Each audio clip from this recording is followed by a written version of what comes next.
그저 우연이었다고 믿고 싶었습니다. 50대 중반, 이혼 후 혼자 사는 일상은 조용한 호수처럼 잔잔했죠. 아니, 그보다는 고인 물처럼 정체되어 있었는지도 모릅니다. 매일 아침 눈을 뜨면 창문 너머로 보이는 같은 풍경, 출근길의 익숙한 발걸음, 그리고 저녁이면 돌아와 텅 빈 집에 불을 켜는 의식, 그 모든 것이 너무나 익숙해져 버렸어요.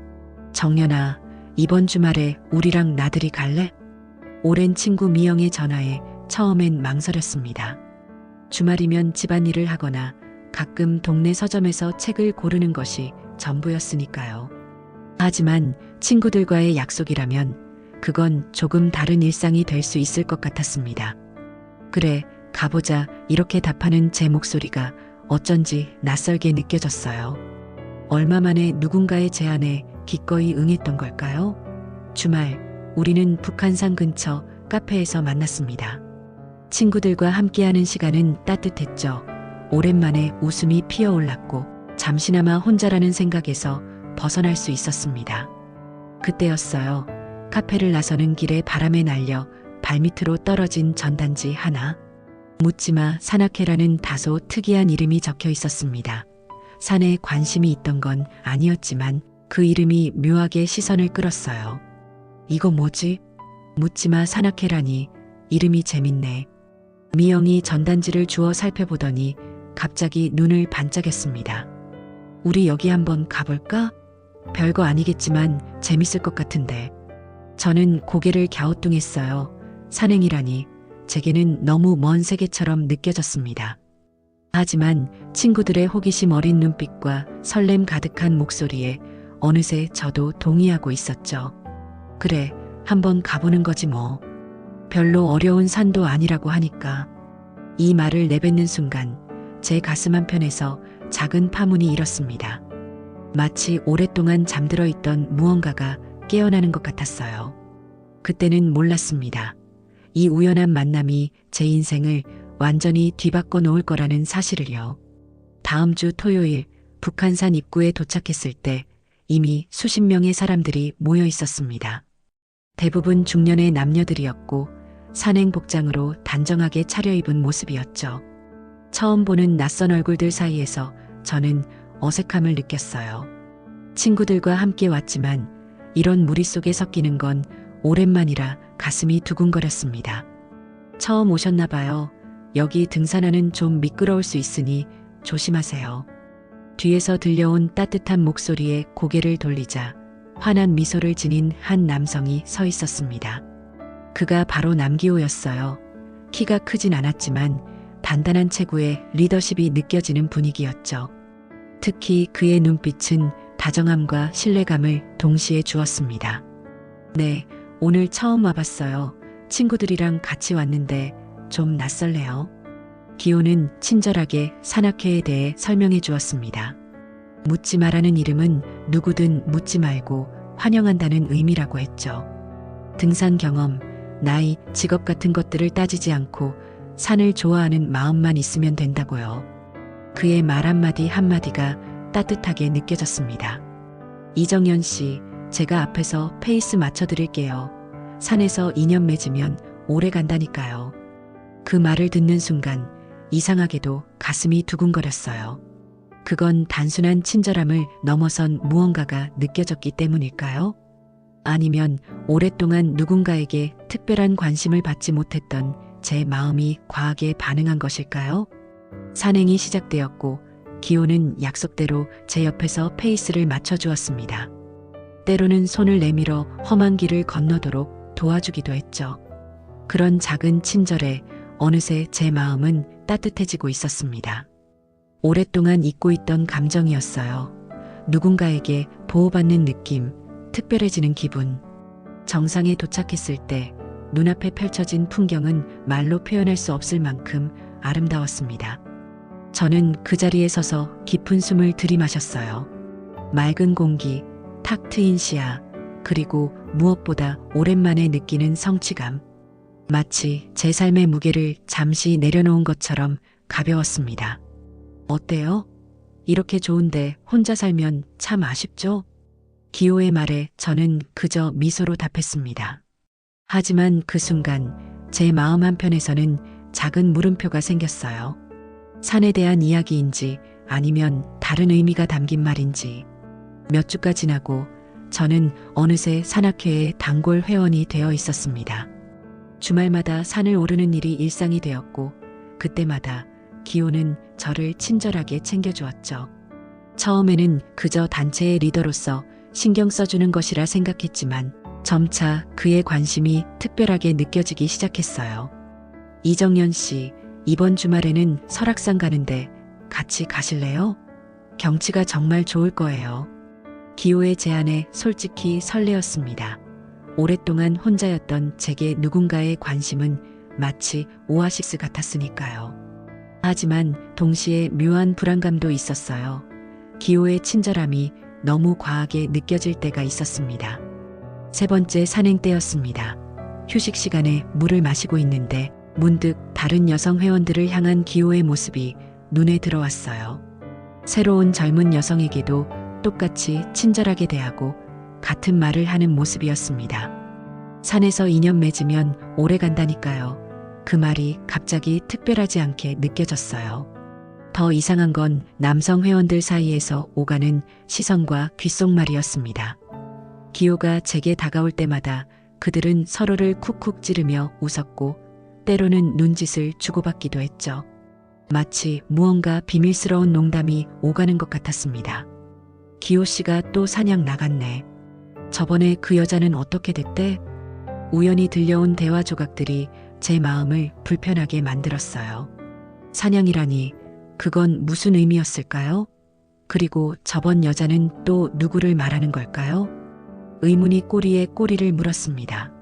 한 번은 산행 중 기호가 제 손을 잡아 험한 길을 건너게 도와주었는데 그 손길이 필요 이상으로 오래 남아 있었어요.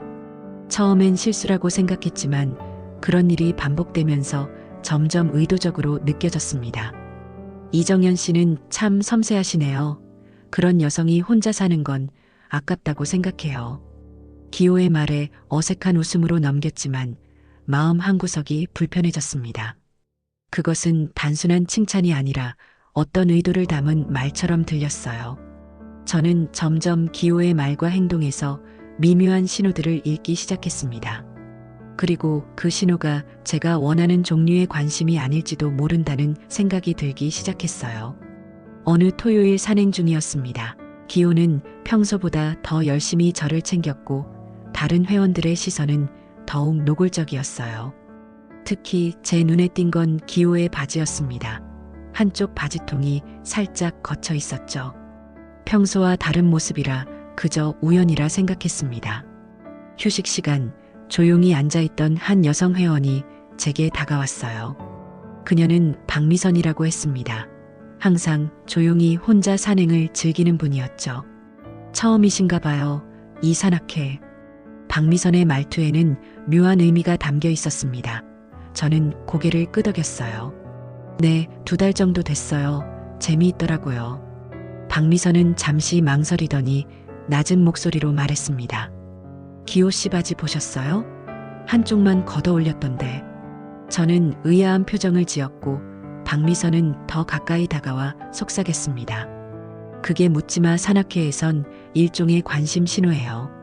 바지 한쪽을 걷어 올리면 누군가에게 관심 있다는 뜻이고 양쪽 다 걷어 올리면 그날 함께 하고 싶다는 의미죠. 순간 온몸에 소름이 돋았습니다. 그동안 느꼈던 미묘한 불편함이 한순간에 명확해졌어요. 묻지마 산악회가 단순한 등산 모임이 아니었다는 사실, 그리고 기호의 친절함 뒤에 숨겨진 다른 의도가 있었다는 사실을 깨달았습니다. 그래서 묻지마 산악회라고 하는 거죠. 서로의 과거나 상황을 묻지 않고 그냥 산에서 만나는 거예요. 박미선의 설명을 들으며 가슴이 무거워졌습니다. 순수하게 산을 오르고 싶었던 제 마음과는 너무나 다른 세계였어요. 게다가 기호는 저만이 아니라 다른 여성들에게도 같은 접근법을 사용했다는 사실이 더 큰 배신감으로 다가왔습니다. 많은 사람들이 외로움을 달래려고 여기 와요. 저도 그랬고, 하지만 이런 방식이 모두에게 맞는 건 아니죠. 박미선의 말이 계속 귓가에 맴돌았습니다. 저는 기호를 바라보았어요. 그는 여전히 밝은 미소로 다른 회원들과 이야기하고 있었지만 이제 그 미소가 전혀 다르게 보였습니다. 친절함이 아닌 계산된 접근법처럼 느껴졌어요. 그날 하산길, 저는 의도적으로 기호와 거리를 두었습니다. 하지만 그는 계속해서 제 옆으로 다가왔고 마침내 다음 주 특별한 산행을 제안했어요. 정연 씨, 다음 주엔 좀 특별한 코스로 가보는 게 어떨까요? 둘이서만. 다음 주 토요일 저는 고민 끝에 기호의 제안에 응했습니다. 사실은 그를 직접 마주하고 싶었어요. 그의 진짜 의도를 확인하고 제 마음을 분명히 하고 싶었거든요. 우리는 북한산의 인적이 드문 등산로를 택했습니다. 처음엔 일반적인 산행처럼 시작했지만 점점 기호의 행동이 달라지기 시작했어요. 이쪽으로 가볼까요? 제가 아는 전망 좋은 바위 쉼터가 있어요. 기호는 저를 메인 등산로에서 벗어난 좁은 길로 이끌었습니다. 잠시 망설였지만 이미 여기까지 온 이상 제 의문을 해결해야 했기에 따라갔어요. 10분쯤 걸었을까 정말로 전망 좋은 바위 쉼터가 나타났습니다. 인적이 전혀 없는 곳이었죠. 여기 참 좋죠? 저만 아는 비밀 장소예요. 기호는 배낭에서 물병을 꺼내며 말했습니다. 그의 목소리에는 묘한 친밀감이 담겨 있었어요. 저는 조금 떨어진 바위에 앉아 주변 경치를 살폈습니다. 아름다운 풍경이었지만 마음은 편치 않았죠. 정연 씨, 사실 오늘 할 말이 있어서 이렇게 따로 만나자고 했어요. 기호가 제 옆으로 다가왔습니다. 너무 가까워서 불편했지만 저는 그대로 앉아 있었어요. 그의 말을 들어보고 싶었으니까요. 혼자 사는 거 외롭잖아요. 저도 이혼하고 나서 참 힘들었거든요. 우리 서로 의지해보는 것도 좋잖아요. 그의 손이 제 어깨에 살짝 닿았습니다. 그 순간 온몸에 전율이 흘렀어요. 그건 설렘이 아닌 경계와 불편함이었습니다. 기호의 손길은 점점 더 노골적으로 변했고 저는 몸을 살짝 뒤로 빼며 거리를 두었어요. 기호 씨, 저는 그런 관계를 원하지 않아요. 제 목소리는 흔들리지 않고 단호했습니다. 기호는 잠시 당황한 듯 보였지만 곧 다시 미소를 지었어요. 아니, 그런 의미가 아니라 그냥 친구로서. 하지만 그의 눈빛과 행동은 친구라는 말과 전혀 맞지 않았습니다. 저는 자리에서 일어났어요. 기호 씨, 분명히 말할게요. 나는 그런 사람 아니에요. 당신이 본 건 내가 아니라 당신의 욕망이에요. 그 순간 기호의 표정이 변했습니다. 친절한 미소는 사라지고 얼굴이 굳어졌어요. 처음으로 가면 뒤에 진짜 모습을 본 것 같았습니다. 그럼 왜 여기까지 온 거예요?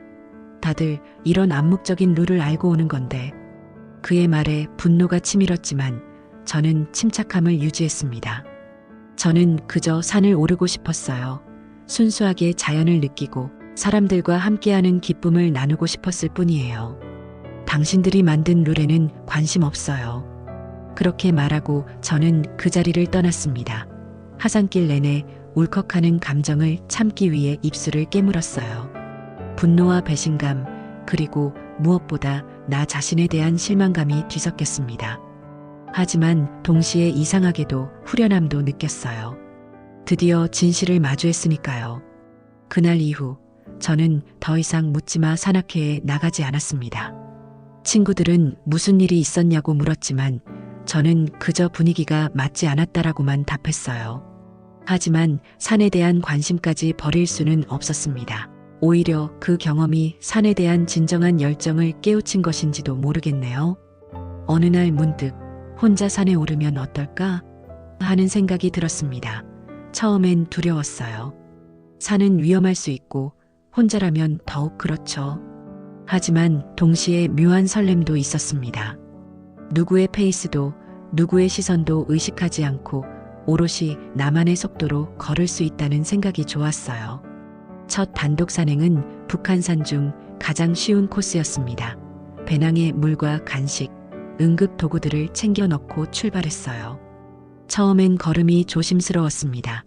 주변을 살피고 지도를 확인하며 때로는 다른 등산객들에게 길을 물으며 천천히 올랐죠. 놀랍게도 혼자 걷는 산행은 생각보다 훨씬 평화로웠습니다. 누구와도 대화할 필요 없이 그저 제 호흡과 발걸음에 집중할 수 있었어요. 숲의 소리, 바람의 움직임, 새들의 지저김, 이전에는 미처 느끼지 못했던 자연의 소리들이 귀에 들어왔습니다. 정상 가까이 올랐을 때 갑자기 비가 내리기 시작했어요. 다른 등산객들은 서둘러 하산했지만 저는 잠시 비를 맞으며 서 있었습니다. 빗방울이 얼굴에 닿는 느낌, 세상이 점점 흐려지는 모습, 그리고 그 속에서도 계속되는 제 숨결. 모든 것이 새롭게 느껴졌어요. 괜찮으세요? 우산 나눠 쓰실래요? 지나가던 등산객의 친절한 제안에 저는 미소로 답했습니다. 괜찮아요. 감사합니다. 비를 맞으며 걷고 싶어서요. 그 말을 하는 제 자신이 낯설게 느껴졌어요. 언제부터 제가 이렇게 자연을 온전히 느끼고 싶어 했던 걸까요? 언제부터 불편함을 기꺼이 받아들일 수 있게 된 걸까요? 비를 맞으며 정상에 도착했을 때 눈앞은 안개로 가득했습니다. 전망은 보이지 않았지만 오히려 그 고요함이 특별했어요. 마치 세상과 단절된 채 구름 위에 서 있는 것 같았습니다. 그 순간 처음으로 온전한 자기 자신을 마주한 기분이었어요. 하산길의 비는 그쳤고 안개도 걷혔습니다. 발밑에 펼쳐진 도시의 풍경이 점점 선명해졌어요. 그 순간 깨달았습니다. 산은 절대 혼자가 아니라는 것을. 산에는 항상 자연이, 바람이, 때로는 비가 함께하고 있다는 것을요. 첫 단독 산행의 성공은 저에게 큰 자신감을 주었습니다. 그 후로 매주 다른 산을 찾아 올랐어요. 때로는 비가 오고 때로는 길을 잃기도 했지만 그런 경험들이 오히려 저를 더 강하게 만들었습니다. 산에서 길을 잃는다는 것은 단순히 방향을 잃는 것이 아니라 새로운 길을 발견하는 기회가 되기도 했으니까요. 어느 날 우연히 카페에서 박미선을 만났습니다. 그녀도 더 이상 묻지마 산악회에 나가지 않는다고 했어요. 우리는 서로의 산행 경험을 나누며 금세 친해졌습니다. 그러다 문득 한 가지 아이디어가 떠올랐어요. 우리끼리 작은 산악 모임을 만들면 어떨까요? 목적은 오직 산을 오르는 것 그 자체인. 박미선의 눈이 반짝였습니다. 그렇게 우리는 진짜 산행 모임을 시작했어요. 처음에는 그녀와 저, 그리고 그녀의 친구 2명이 전부였지만 점차 비슷한 경험을 한 여성들이 하나둘 모이기 시작했습니다. 우리 모임의 규칙은 단순했습니다. 관계도, 유혹도, 목적도 없이 오직 산을 즐기는 것. 그리고 무엇보다 중요한 것은 서로의 속도를 존중하는 것이었어요. 빠르게 오르고 싶은 사람은 앞서가도 좋고 천천히 가고 싶은 사람은 자기 페이스를 유지해도 괜찮았습니다. 정상에서 다시 만나면 그만이었죠. 처음 함께 오른 산은 북한산이었습니다. 이전에 혼자서 또 묻지마 산악회와 함께 올랐던 그 산이었지만 이번엔 모든 것이 달랐어요. 같은 길이지만 전혀 다른 경험이었습니다. 누구도 서두르지 않았고 누구도 다른 사람의 페이스를 강요하지 않았어요. 때로는 잠시 멈춰서서 꽃 한 송이를 감상하기도 하고 때로는 잠시 앉아 서로의 이야기를 나누기도 했습니다. 정연 씨, 이렇게 함께 걷는 게 참 좋네요. 부담 없이 그저 산을 느끼면서. 박미선의 말에 저도 깊이 공감했습니다. 한 사람 한 사람의 속도를 존중하며 함께 걷는 이 길에서 진정한 연대와 회복이 시작되고 있었어요. 우리는 서로의 상처를 직접적으로 말하지 않았지만 그 상처를 이해하고 있었습니다. 외로움, 배신, 상실, 그 모든 것들이 이 산길 위에서 조금씩 치유되고 있었죠. 저는 이혼하고 나서 정말 오랫동안 혼자였어요. 하산길에 김수진이라는 회원이 조용히 말을 꺼냈습니다. 사람들을 만나는 게 두려웠거든요. 특히 남성들은요. 그런데 여기서는 그런 부담 없이 그냥 산을 즐길 수 있어서 좋아요. 그녀의 솔직한 고백에 다른 회원들도 하나둘 자신의 이야기를 나누기 시작했습니다. 그건 마치 산에서 내려오는 맑은 물줄기처럼 자연스러웠어요. 강요된 친밀함이 아닌 진정한 이해와 공감에서 비롯된 대화였습니다. 모임이 커지면서 우리는 다양한 산행을 계획했어요. 설악산, 지리산, 심지어는 한라산까지. 때로는 하루 코스로, 때로는 1박 2일로 텐트를 치고 별 아래서 잠을 청하기도 했습니다. 그 과정에서 저는 점점 더 강해지고 있었어요. 몸도 마음도요. 특히 기억에 남는 건 지리산 종주 때였습니다. 첫날, 갑작스러운 폭우로 우리는 산장에 발이 묶였어요. 하지만 그 좁은 산장에서 우리는 밤새 이야기를 나누며 더욱 돈독해졌습니다. 다음 날 아침 구름 사이로 햇살이 비쳤을 때 그 광경은 마치 새로운 시작을 알리는 것 같았어요. 저는 이제 알았어요. 산을 내려오며 제가 말했습니다. 산은 올라가는 것보다 어떻게 올라가느냐가 더 중요하다는 것을요. 우리 모임은 점점 더 많은 사람들에게 알려졌습니다. 산을 진정으로 사랑하는 사람들, 그리고 자신의 속도로 걷고 싶은 사람들이 모여들었어요. 그들 중에는 남성도 있었지만 우리의 원칙은 변함없었습니다. 서로를 존중하고 산 자체를 즐기는 것. 그것이 전부였죠. 한 번은 기호를 우연히 만났습니다. 그는 여전히 묻지마 산악회의 리더였고 새로운 대상을 찾고 있는 것 같았어요. 그가 저를 알아보고 어색한 미소를 지었을 때 저는 더 이상 분노나 불편함을 느끼지 않았습니다.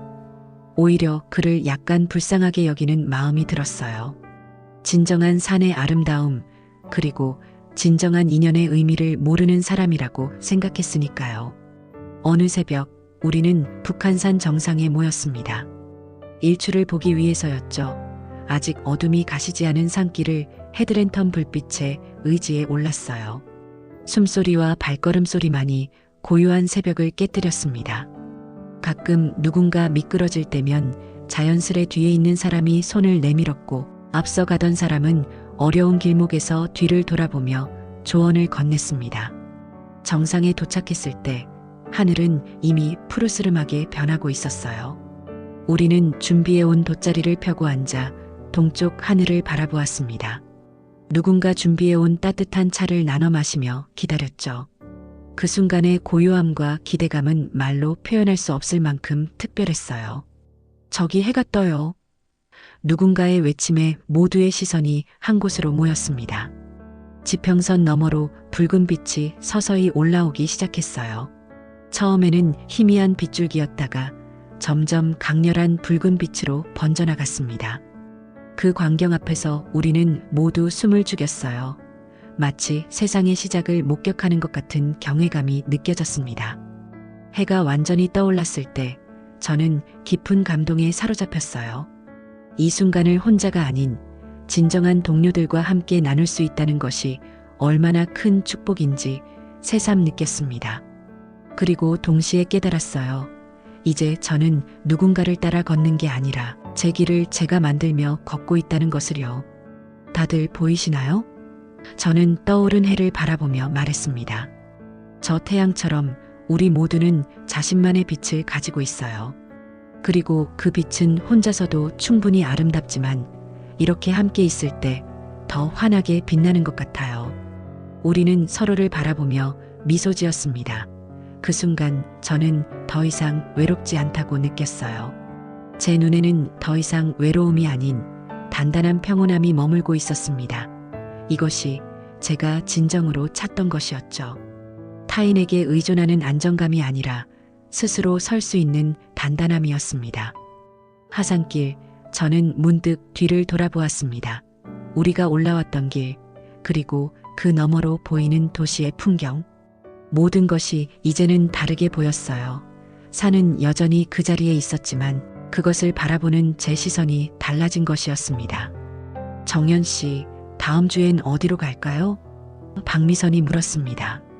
저는 잠시 생각에 잠겼다가 대답했어요. 어디든 좋아요. 중요한 건 목적지가 아니라 그곳으로 가는 과정이니까요.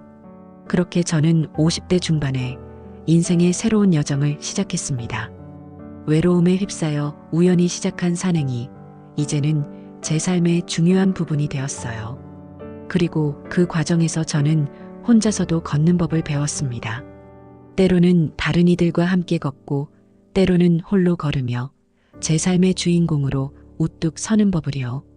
정상에서 바라본 그 일출처럼 저의 인생도 이제 새롭게 떠오르고 있었습니다. 그리고 이 여정은 아직 끝나지 않았어요. 다음 산, 다음 정상을 향해 계속해서 나아갈 것입니다. 이제는 누구의 페이스가 아닌 오롯이 저만의 걸음으로요.